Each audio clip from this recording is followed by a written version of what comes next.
It's great to see everybody out there. So good afternoon and welcome to our second Srike Out the Stigma of the 2026 season. The focus of the Srike Out the Stigma series is to bring important conversations to the forefront about the value of healthy life habits, supporting those around us, and removing the negative connotations surrounding mental health and mental health challenges. Our topic of conversation today is centered on Mental Health Awareness Month, the month of May. Today we will be recording this and distributing today's panel for fans to view across the tri-state area via Phillies.com and Phillies podcasts. It's my great pleasure to introduce our special guest for today. Please welcome Senior Vice President of Global Education for SESAME Workshop, Dr. Rosemarie Trulio. Thank you. Thank you.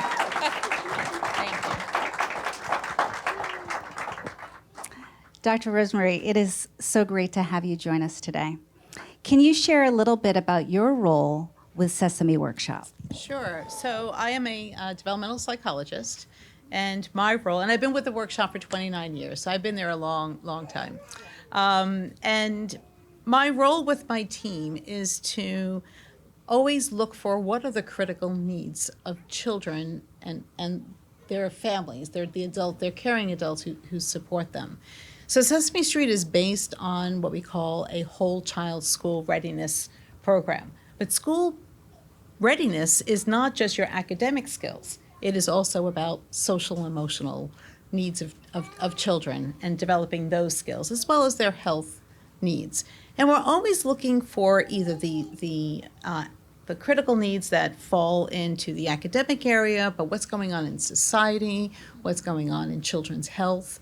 And so we all know, we all went through COVID, and which was a difficult time for children and families. We were all disrupted. None of us like disruptions or transitions, and we all need help during these times. But in 2022, the American Academy of Pediatrics and the American Psychological Association called out a mental health crisis, and which was really interesting because the mental health crisis was always there. It was just exacerbated during COVID. But what they did this time, and especially with the American Academy of Pediatrics, was talking about the young children. And Sesame has always been about the young children. How do we lay these foundational skills, not only for school success, but for life success? These are life skills.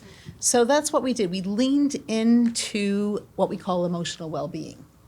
And that's equipping all of us so that we know that all emotions are okay. Emotions come and go. And we all need to have the skills to be with our feelings, right? You don't want to dismiss them. We want to validate them. So we developed a curriculum which was all about focusing on building emotional vocabulary, which is really important because you need to know how to name these feelings. So children know happy, sad, angry, but we're introducing the range of emotions. So frustrated is different from anger, right? Disappointment is different from sadness. And so give children these words, validate their feelings, but most importantly is what are the strategies then to be with the feeling? That's where those mindfulness activities come in. Yeah, it's such critical and important work, also very dynamic, right? Changing with the times, which is like our emotions too, critical, dynamic, and changing with the times. Absolutely. So, yeah, thank you. So many of us in this room, or even those listening at home, learn so much from watching Sesame Street. How does the series address emotional well-being? So I talked about laying those foundational skills on emotional well-being, those foundational skills. So that was season 55. The current season is an extension of that. That's something that we always do on Sesame. First of all, what I want to say is, and I'm probably in trouble for this, but those of you who are parents, could you please watch Sesame with your child? And the reason for this is especially when we're talking about emotional well-being. We have these amazing human adult characters and Muppet adult characters who are modeling these parent-child or adult-child interactions. We're modeling these behaviors and we're giving you the language so that you could build your own skill set, but more importantly, help your child practice learning these words, learning these strategies. So, and we build upon it all the time. So it was, yes, I said, the basic foundational skills for emotional well-being. And then we take those skills and apply them to what we're calling social problem solving. Because we know you always are running into conflicts. And with children, conflicts are happening multiple times a day, right? With their peer group, with the adults in their lives. And so we wanted to use these basic skills to help build compassion and perspective taking, right? How do I truly listen to someone or take on the perspective of someone else in order to solve the problems pro-socially? And so many of the stories are focusing on these conflict scenarios and how do you apply these emotional well-being skills to the conflict. So I have a couple of examples. Yeah, I would love that. So one is a favorite episode of a story of mine where they're having swap day on Sesame Street. And so you know how you gather all the things you don't want anymore and you have like a garage sale, you have a swap day sale.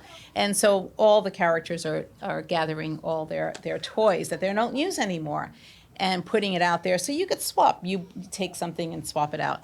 And Elmo gets a little upset because he sees the toys and how he played with the toys are not being played in the same way. So that's an example of perspective taking. Like, I played with this football this way and I pretended it was a dinosaur egg, but now why is my friend not playing with the football the same way? It should be a dinosaur egg. So that's an example of perspective taking. Another example with Elmo again is Elmo gets a brand new bike, right? He's grown out of his tricycle, so he gets a brand new bike. And he thinks his bike is pretty awesome. But then his friend Abby shows up with her bike, and there's a comparison, and he's realizing that maybe his bike isn't as special as he thought it was. And I just wish Elmo were here so that he could tell you his story in his own voice, but Elmo's not here. Doctor! What? Hi! Elmo! Hi! You are here. Hi, Dr. Rosemary. Hi, Dr. Deanna. Hi. I didn't know you were here. Hi, everybody. Hey, Elmo, I didn't know you were going to be here today. Yeah, I wanted to surprise you. Oh, you did? That's an emotion. Thank you for my feeling. You surprised me. So tell me, and you saw my friend Dr. Dina, Deanna. so that's yeah, great. Emma heard that you were talking about Elmo's bike. That's right. And Emma wanted to tell you how awesome it is. So tell me, but It's very awesome. it is awesome, but It's very awesome. But Elmo, there was a time. It's very awesome. I got that. I know, it was so awesome. Yes. You finally got rid of that tricycle. That's right. I know. All right, but there was a time, Elmo, that you didn't think it was so awesome. Can you tell my friends all about your big feeling? But that's true. So tell at me first, about it. Emma was really excited about Elmo's new bike. Because, it has a bell that rings, and That's right. It's got streamers, Yes. and a license plate with Elmo's name on it. Thank you very much. That's right. That was And, very special. Very special. And Emma really loved it, but, But then what? What, well, Elmo? then Abby showed Elmo her new bike, and it was so much better than Elmo's. It had sparkly streamers and a dragon bell, and it could fly. Dr. Rosemary truly out. Wow. It could fly. That is really awesome. That does Yes, sound and like an I awesome understand bike. you probably had a really big feeling when you saw Emma- that Emma's- it could fly. Yeah, it could fly. But Emma was pretty upset about that at first. And, Emma was having a lot of big feelings like you were talking about. That's right. And Elmo didn't even know what Elmo was feeling. But then Elmo's friend Tamir helped Elmo understand that the feeling was jealous. That's right. That was new for Elmo, jealous. That's a big word. Yeah. That's a big word for a Yeah, Elmo didn't know what three-and-a-half-year-old. it meant. But Tamir told Elmo that being jealous is when someone else has something that you wish you had. Is that right? That's right. That's Yeah. exactly right. You So learned- Elmo had the feeling of being jealous of That's right. Abby. So Tamir helped you, and Right. he helped you name the emotion. Now you understand what you were feeling. Did that help you feel better? Yeah, it did. You know, it helped Elmo understand why Elmo was feeling that way. And you know what else? You know what else helped? What? What? Well, when Tamir said, when you're feeling jealous, about what you don't have, it helps to think about what you do have. That's right. So Elmo's, guess what Elmo's bike is now? What? It's very awesome. I am Yeah. so glad you still think your bike is awesome. It really does. It has a very special orange bell, and Elmo loves the streamers. And you know that there's a license plate on it with Elmo's name? I know. Did Elmo tell you that already? You did. But I there's just- something else about this bike that makes it special. Yes. What? Well, it was Tamir's bike first. That's right. And Tamir gave it to Elmo, which makes it extra, extra awesome. That's Yeah. right. It's really cool. That's right. And it's your bike. Yeah, it's Elmo's bike now. That's right. You know what? All this bike talk makes Elmo want to go ride his bike. I think you should, So because Elmo's that gonna is do an that. awesome bike. Okay, it's very awesome. Awesome. Okay, Elmo's gonna go do that, and Go you can have say fun. very smart things to each other while Elmo does that. Okay? Okay, see you later. Thank you, Elmo. Bye. Gosh, wow. Can we get a round of applause for Yes. that? That was such a nice surprise That for was a Elmo to wonderful drop surprise. by. Yeah. That's great. You know, and I love the messages, right, that we're hearing about, you know, even gratitude in the face of frustration or jealousy, right? And also, like you were saying, just being able to name feelings, which are things that we also try to stress here with our athletes as well. But So- I'm glad you brought up the word gratitude, because that's so often forgotten about. And that's why I'm really glad that Elmo was here to tell you about his awesome bike, because it was passed down from a very dear friend, Tamir. And he was very grateful. But you do a comparison.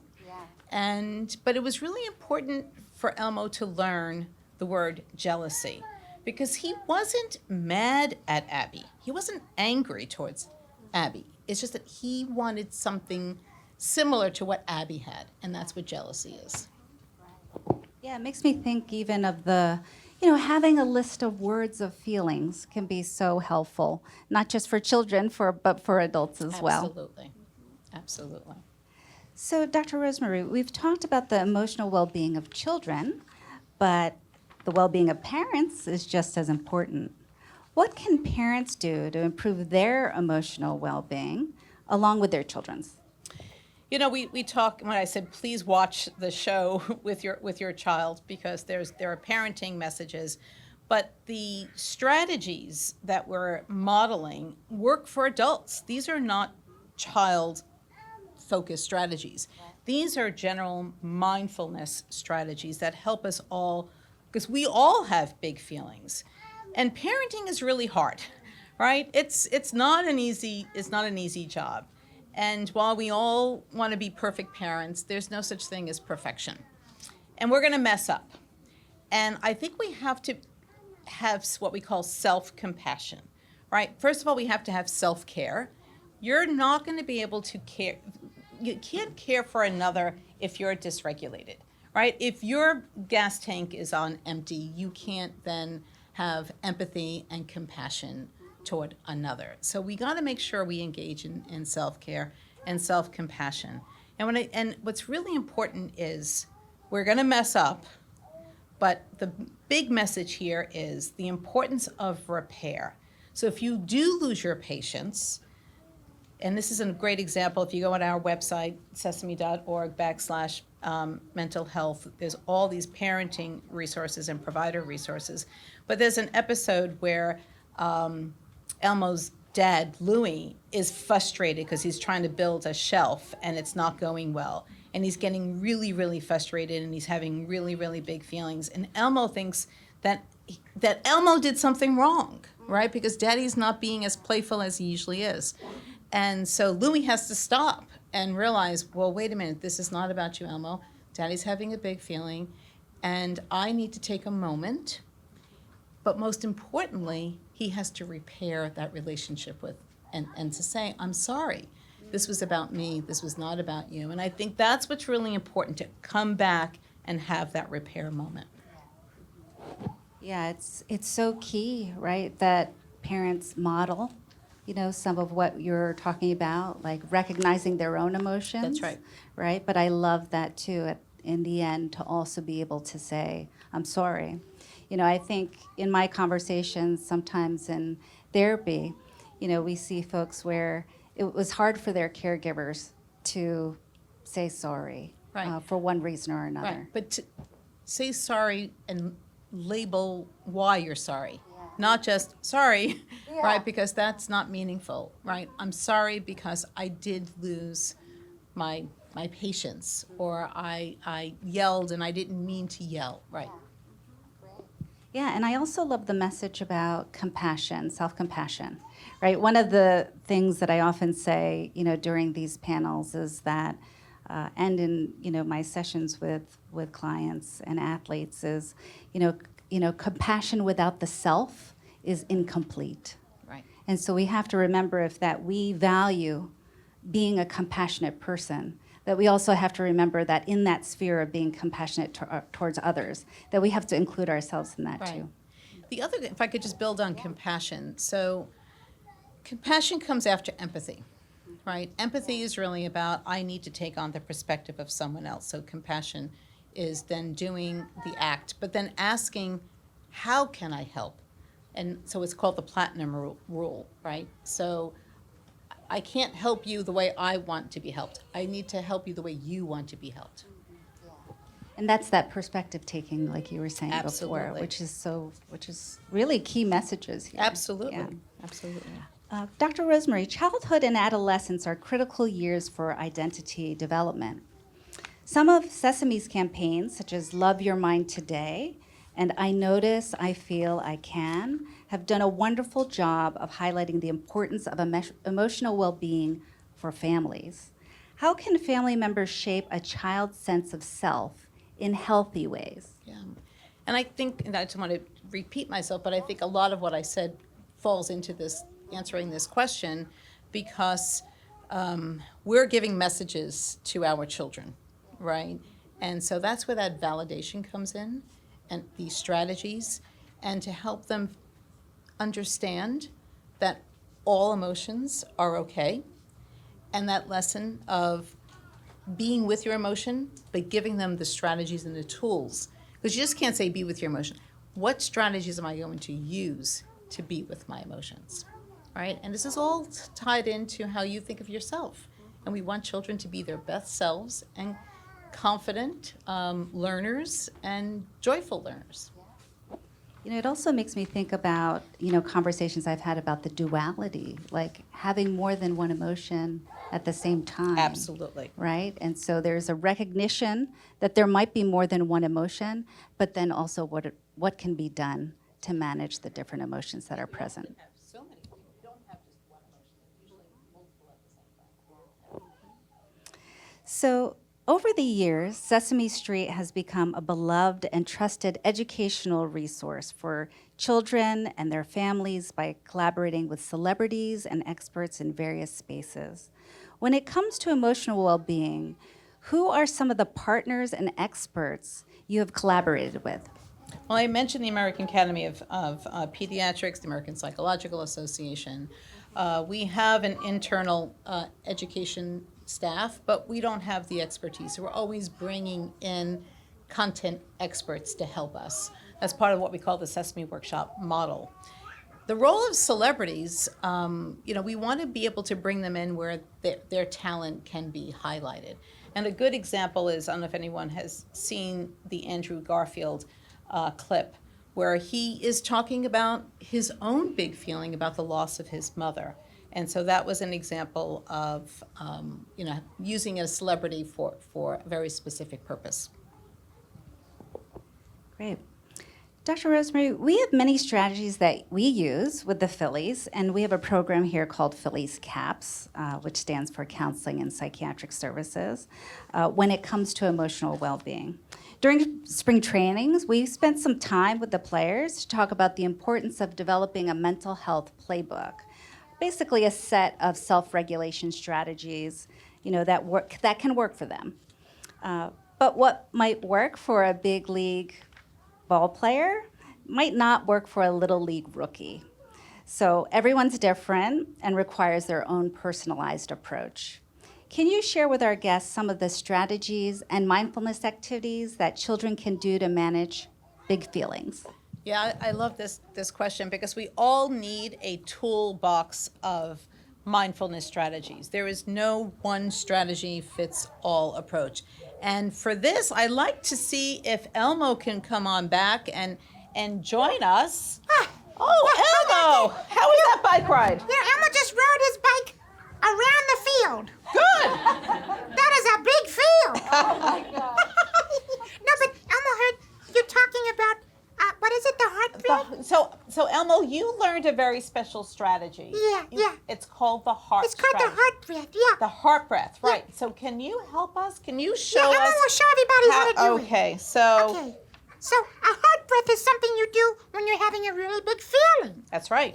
You could be feeling angry or annoyed That's or right. frustrated or really excited. That's right. So, okay, the first thing you want to do is put your hand over your heart. Okay, let's listen to Elmo. Put your hand over your heart. Yeah, Yep, do it with Elmo. Very good. Do it with Elmo. Okay.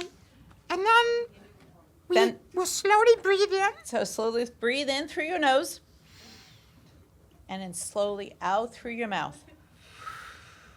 Yeah. We do one more time, Elmo? Yeah, one more. Okay, slowly in through your nose. And out through your mouth, slowly. Yeah. So now is everyone feeling a little bit more relaxed? Yeah, definitely. Yeah, I know I do. Well, Good. Heart breath works every time. That's- Emma wonders if that might help Oscar the Grouch be a little less grouchy. I hope so. You think what? so? Emma's gonna find out. Okay, you go find out and see if you can teach. He's the umpire today. Oh! Emma's gonna go see him. Oh, bye, Dr. Rosemary. Okay, Dr. bye. Deanna. Thank you, Elmo, for bye, helping us. everybody. Thank you. Yeah. The other strategy I want to share with everyone is a glitter jar. Everyone can make a glitter jar. You could use a mason jar. You could use a water bottle. What's nice about this is that we all talk about taking deep breaths, belly breathing, but sometimes children need something else to focus on as they're doing their breaths, their deep breathing. So you shake up the glitter, and then you could design your own glitter jar, and then you talk about the swirling glitter as your swirling emotions, your big feelings. And then you take these deep, slow breaths in and out, and you watch the glitter fall to the bottom. So you keep breathing as the glitter is falling down. When you could see through the jar, the water is clear, that's when you talk to your child. Your child can't hear you when their emotions are swirling around like this. So this is another lovely strategy that helps, you could do it together with your child, but it's an important reminder you can't talk when your child is dysregulated. You got to wait for everyone to calm down a bit. There's dance it out. Elmo loves to dance, so we love doing, move out your big feelings. But as I said, there are all these strategies on our website, and so they're there for you.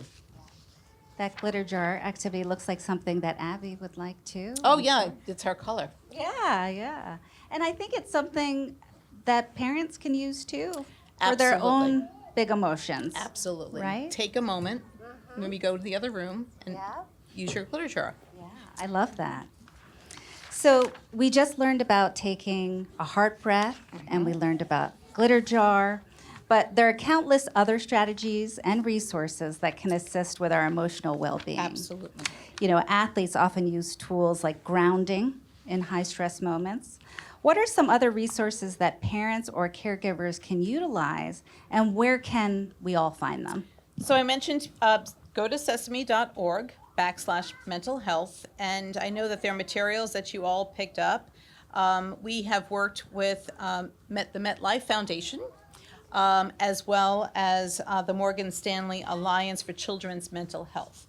So these are our funding partners who helped us develop these materials as well as distribute these materials. And so it's all linked to building the foundational skills of emotional well-being. And they're all on our website, great videos, storybooks I believe you picked up as you came in.